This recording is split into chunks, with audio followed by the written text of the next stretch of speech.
having a great day, whatever day it is for you. And wherever you are, as always, it's Friday on the podcast. So bringing that Friday energy. And we got a good day because we got Chris Iman with us on the show. Chris is with Sell Wholesale Houses. So everybody out there who is interested in wholesaling, that's what you're interested in. This is the episode to be listening to tune into. Chris does wholesaling as well as hard money lending. So a lot to go into here. Chris, thanks for hopping on the show. Hey, I appreciate it. It's always fun to get on these things. All right. I told you before we got on here, we always like starting with stories. We like to hear how people got to where they are. So, why don't you take us back to the beginning of your story in real estate and tell us how you got here? Yeah, so I wish I had this fun little great, inspirational story where I just jumped into real estate, but I don't have one of those unfortunately. I was a tech guy. I went to college for math and IT, and then I got laid off twice in the downturn, like the late '90s. And then, so laid off once. I went and got my real estate license because I was jobless and I thought I was selling my house and I wanted to save the 3%. Reasonable. So I got my real estate license, got another job quickly, worked there for like 9 months and got laid off again. And then I was just like, I'm not gonna let someone pick when I can and cannot work. So I got a listing, sold it, made $9,000, and I drove a buyer around for 5 weeks to just have her call me on week 6 and said, "Hey, you're out of town. I drove by this house. It looks perfect." I called the agent off the sign. He let me in. And so I'm like, I'm never doing buyers again. So how do I get listings? But I didn't want to be the sales guy because I'm more of a tech guy, not a sales guy in the living room. So I'm like, found out about foreclosures. I'm like, I'm just going to go to the courthouse steps, buy some foreclosures, fix them up, and sell them. And I went and borrowed $60,000 on my house and started being a fix and flip guy. Nice. I like it. And yeah, I started out in the corporate world too, and it doesn't matter how high up you get, how much money you're making in corporate, it's never secure. You're not truly in control of your destiny because you can always get fired, and it can be for reasons that are 100% out of your control. You can be crushing it, and for whatever reason, the company downsizes and your department gets hit. And so that's why I love real estate. It allows you control. I mean, you can have down years or down months, and it can be rough for a little bit, but you're always the one who is in the driver's seat and making those decisions. So, um, awesome that you found some success in real estate. So you started out as a broker. At what point did you start realizing that wholesaling is what you wanted to do? So I actually wasn't a broker. I was actually just buying house at the courthouse step, fix it up, and then list it, right? And I was just listing my own property, right? So I had to do all the disclosures, like I'm an owner agent, that kind of thing. And then I'm just networking, and they're like, "Okay, you went to IT, now you're in real estate. Like, yeah, are you an agent?" That's everybody's first question. Are you an agent? I'm like, "No, I fix up my own houses and I sell them." Like, where do you find them? I'm like, "I just go to the foreclosure sales." Like, nobody does that. That's where the mafia lives. I'm like, "Well, I do." They're like, "Can you get me one? I'd like to try that." He's like, "What do you make per house?" I'm like, "I don't know. I'd make like $15,000 net after hard money costs, fixing up costs, sales costs." They're like, "Oh, how many are you doing a year?" And I'm like, I had to replace my salary, so I'm trying to do like at least 7 to 10 a year right now because I want to replace my salary. So yeah, I just then the next guy is like, "Get me one," and he makes money on it. We get Next thing I know, I buy one and I have 10 people on the list, and I'm like, "Hey, I got this one. If you want to research it and buy it, I bought it for 100. I'll sell it to you for 104. If you like it, let me know. If not, I'm going to buy it myself and do it myself." This is in 2020, right? So before Instagram, it's YouTube and all the stuff. So like, I was probably a wholesaler before the word was invented. So Yeah, wholesaling. If you creating or using wholesaling as your primary business, I found it as it's just really difficult because of the churn. So it really comes down to setting up those systems, and getting a really solid lead flow coming in. How are you been able to, breach that hurdle and get leads coming in every single day that are quality leads, that are people that are actually willing to sell at a discounted price so it can be wholesaled? So, like I said, because of my math background and skill set, I was literally from 2000 to 2017 only buying foreclosures. Yeah. Literally courthouse steps. Just do the math. Here's what it's worth. Here's what the rehab is. Here's your bid number. I mean, I literally had to, because the foreclosures backed off, I really had to retool in like 2017. So I joined actually a mastermind to help me with marketing, Mm. sales conversion, CRM. Like I didn't have any of that stuff. So literally had to retool in 2017 and basically learn a complete new discipline. Yeah. And then, you know, since then have mailed PPL, PPC, all the different acquisition styles. Had to actually learn how the sales process works. CRMs follow up, you know, so basically reinvented myself. Nice. Well, yeah, let's dive deeper into that reinvention. I mean, you're just doing store or foreclosures from the courthouse steps, and then actually going to creating a business, setting up the marketing systems. It's a pretty big leap, but it's something that everybody who's interested in wholesaling, who wants to make that their position in real estate, they need to master these things. So let's talk about it in depth a little bit. You've already mentioned a few channels that you use to generate leads. You mentioned PPC, pay per click, which is Google, Facebook, etc. Well, Facebook isn't pay per click, but Google is pay per click, and then PPL, pay per lead. Other companies out there that are generating leads, and you buy them from them.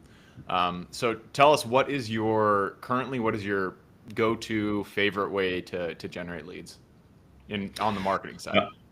Yeah, so I mean, I obviously the cold calling text really got big in 18, 19, and your cost per lead was way down. So that was kind of like, where I was focused on the most. Your per contract was way down, but once again, the carriers got involved with texting, and then once again pivoting again. So now it's back to mainly PPL and PPC are kind of like the bread and butter.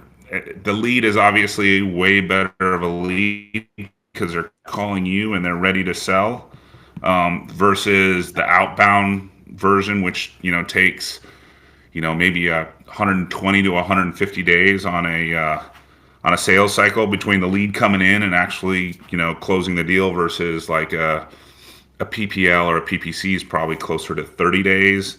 The average is a little longer than that, but that's because like every now and then you get the probate one that you gotta like work really good for 90 days. But if you dropped out the probate lead, it's probably less than 30 days from lead to close or so. Yeah. So let's talk about PPC. What are you paying? What markets are you in actually? What area So are you looking at? Phoenix and Florida are the main markets. Yeah. Yeah, because it'll really depend. PPC varies so much across the country, depending on what 100%. market you're at. So what are you guys paying? Let's do per lead, and then what's your conversion rate from the lead to contract? So per lead in Phoenix is probably $400. $400 per lead. Holy Per wow! in Phoenix, and you're probably converting 1 in 10 and 1 in 11. So your cost per contract might be 4,000 to 4,500 bucks. Wow, that's actually more than I expected. That's pretty crazy. And but But like you Phoenix said, seems Florida's different. Florida's probably bouncing 250 to 300 a lead. Yeah.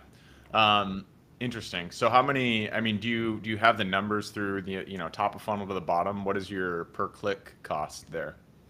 I don't actually know the per click cost. I just know kind of more of the per lead cost, if you Yeah.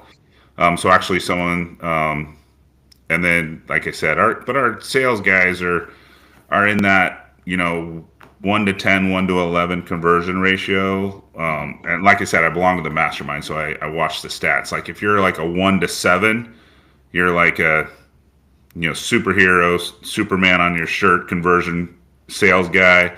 And if you're, 7 to 12, you're kind of middle of the pack. And if you're 12 to 15, maybe make sure that you get your skills better, or you might be looking for a new job. Yeah. What so when you're running PPC ads, I mean, you're using Google Ads, right? Yeah, whatever Google Yeah. Ads. Do you guys do? I mean, in Google, there's a bunch of different ways you can run ads. There's Google Maps. There's performance. There's only pay per click. The search Yeah. ads. What type of ads are you guys running? So we're just buying that, that sponsored on the top thing. Yes. But I don't actually, to tell you the truth, I don't actually run it. I pay a company basically. I think I pay about $1,500 to $2,000 a month for them to run the ads, stay on top of the ads. So that's not in that cost, but Mhm. and we balance our budget between, call it $8,000 and $15,000 a month. So Okay. So you're paying the company $2,000 a month, and then you spend an additional. You said eight, so $6,000 in ad spend. yeah, Okay. So you guys are getting about two contracts per month. yeah. Got it. And then from contract to close, what's your conversion rate there? Um, we're actually pretty good. I think we only have like a 20% fallout, if you will. But yeah, so obviously some fallout for title reasons and other stuff like that. And Okay. then the PPL numbers are more of like, obviously that's not as quality of a lead. That's probably a 1 in 20, but cheaper. Like it's more of like a $200 to $250 lead cost. And then you're just on the cycle. You buy it, you say, hey, I'm willing to spend this much money, and then when the lead comes in, it comes in. So Yeah.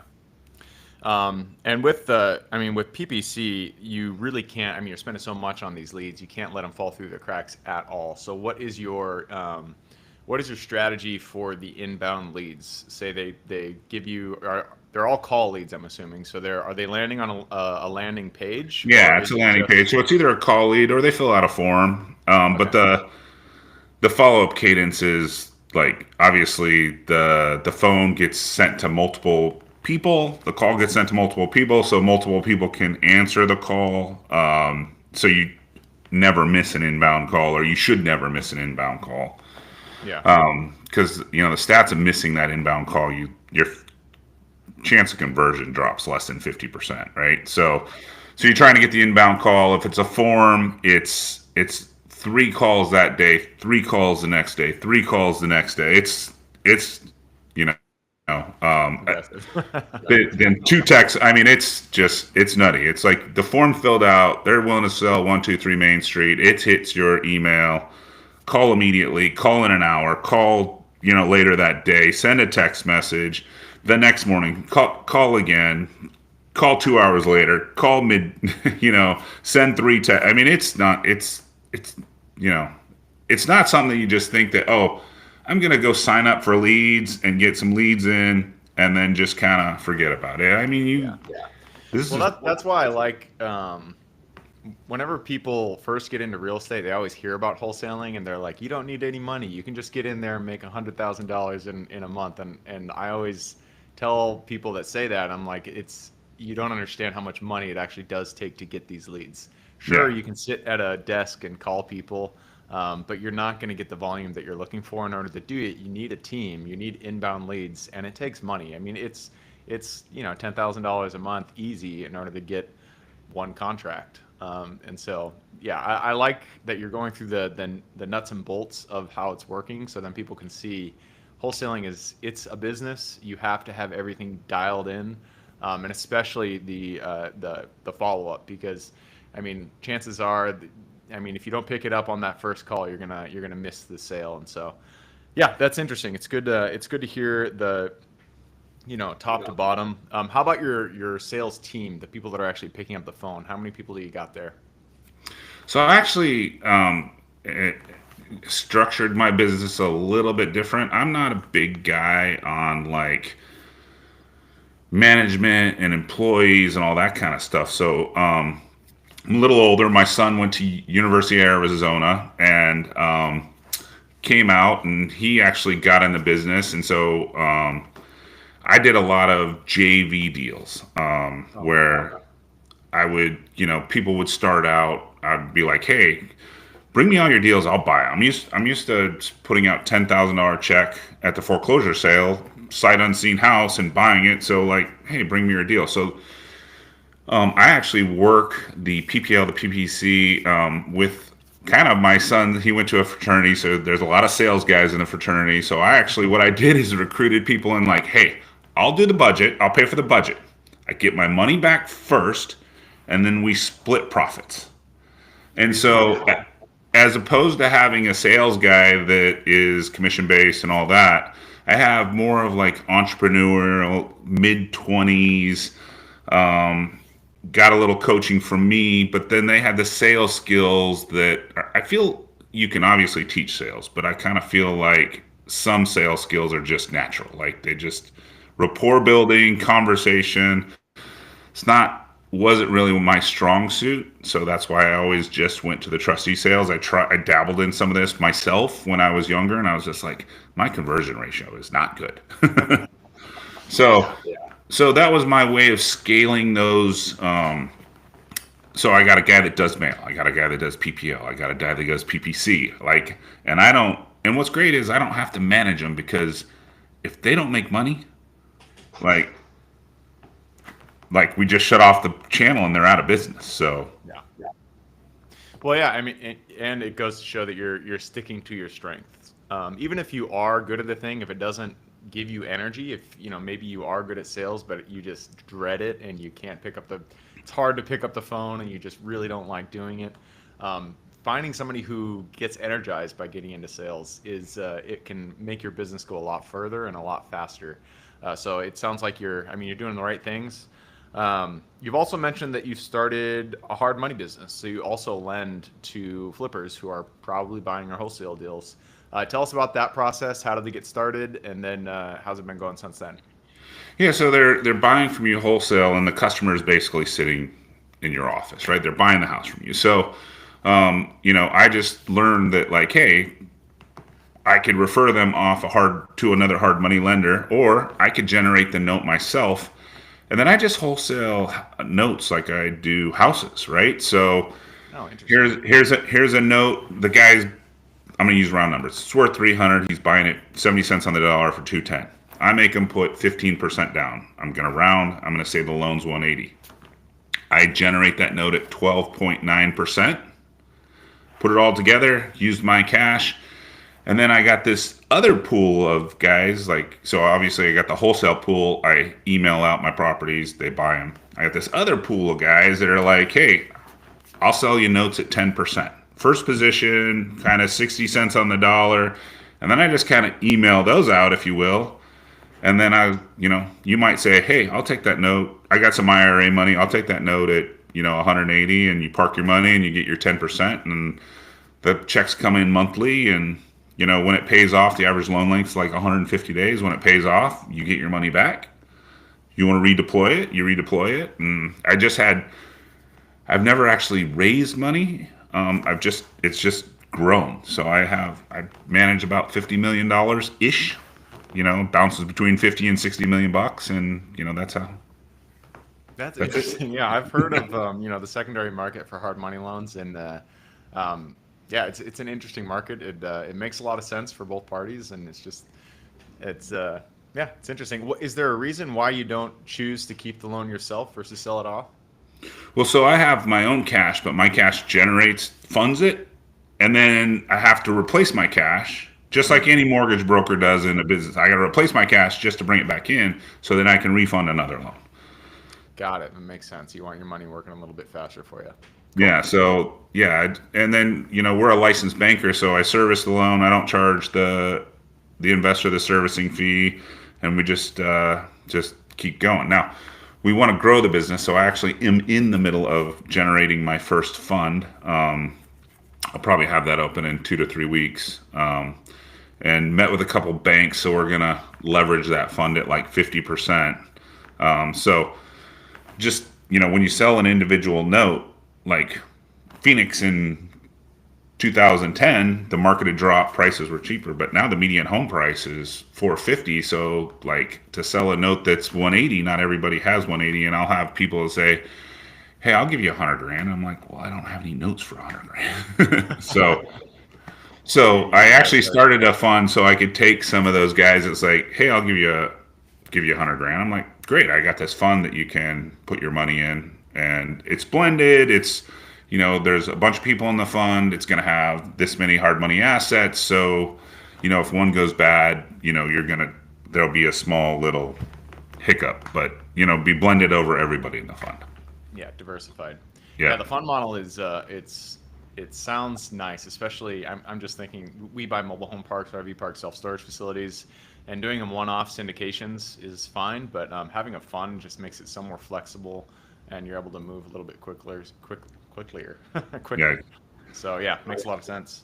That's a so space we that have- I've always watched from the outside, is like the mobile home park business. My buddy owns like 2,000 spaces, and I was like, and he got in like 2010, and then his cash flow is unreal. Yeah, mobile home parks are great.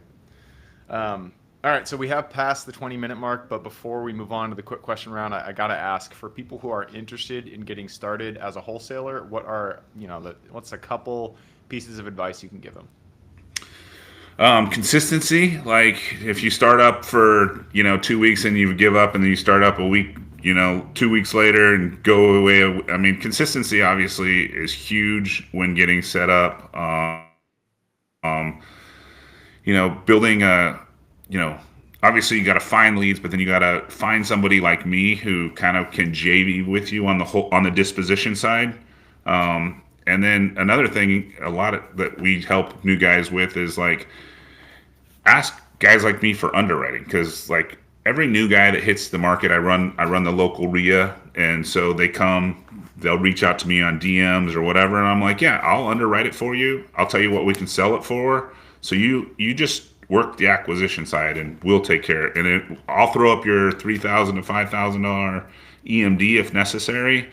You just go find the deals. So, and I'm sure there's a guy like me in every market. Yeah, no, absolutely there is. All right, with that, I'm going to push us to the quick question round. Are you ready? Yep. Let's do it. Starts with education. It could be any form. It could be a book you've read, a movie you've seen, a conference you've gone to, a mentorship program you've been a part of. I just need 2 recommendations, one for general life wisdom and then one for real estate or business. Like I belong to a mastermind, and I didn't have any of the tools when I got started. Like in 99, 2002, like there were no tools. Like, so a mastermind, I think has been a huge benefit to me. I joined in 2017.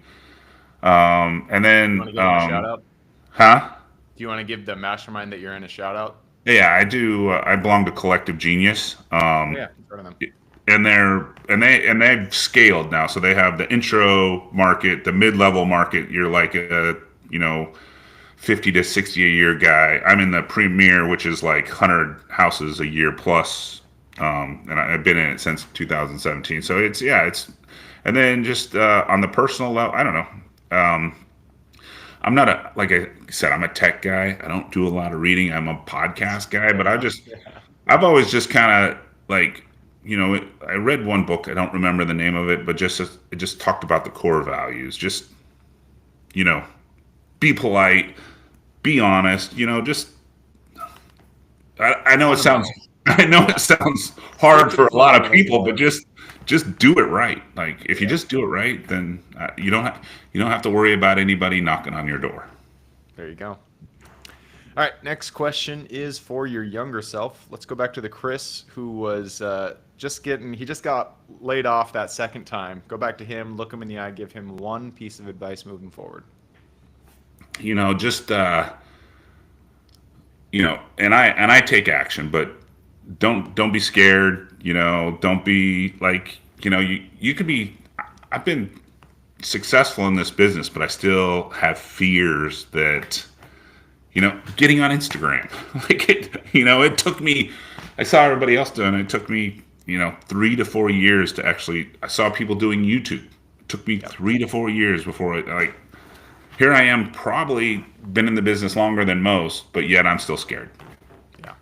Well, yeah, and it happens to everybody. We all have our fears, and procrastination, that's something that hits me, especially if I'm procrastinating, I know that whatever the thing I'm procrastinating on, I have some fear about it, and I just need to get it done, because action is what kills fear. All you got to do is just take action, even when you're feeling that fear, and eventually it'll go away. It'll be replaced by confidence. And so, yeah, understandable. Moving us on to the next question. This is about the U.S. It's a big place.